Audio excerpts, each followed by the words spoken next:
நம்ம கூட நம்ம பிள்ளைகளை ஏதோ ஒரு சூழ்நிலையில கொஞ்ச நேரமாவது பார்த்துக்கோங்கன்னு இன்னொருத்தங்க கிட்ட கொடுத்திருப்போம். ஒரு செகண்ட் கூட இன்னொருவர் கையில கொடுக்காம நல்ல கரங்களை தட்டி ஆமென் சொல்லுங்க பார்க்கலாம். இதுவரை நான் நடத்தினேன் அப்படி இல்லை, இனியும் இனியும் வேறொருவர் கையில. அதனாலதான் பாருங்க ஆண்டவர் சங்கீதம் 91 எடுக்க வேண்டாம். உன் வழியில் எல்லாம் உன்னை காக்கும்படி உனக்காக தம்முடைய தூதர்களுக்கு கட்டளையிடுவார். அவர்கள் என்ன செய்வாங்க? உன் பாதம் கல்லில் இடராதபடிக்கு.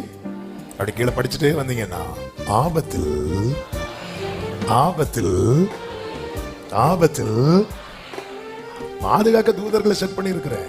ஆனா என் பிள்ளைக்கு ஒரு பிரச்சனை வந்துட்டேனா நானே அவனோடு காடானாலும் மேடானாலும் கடந்து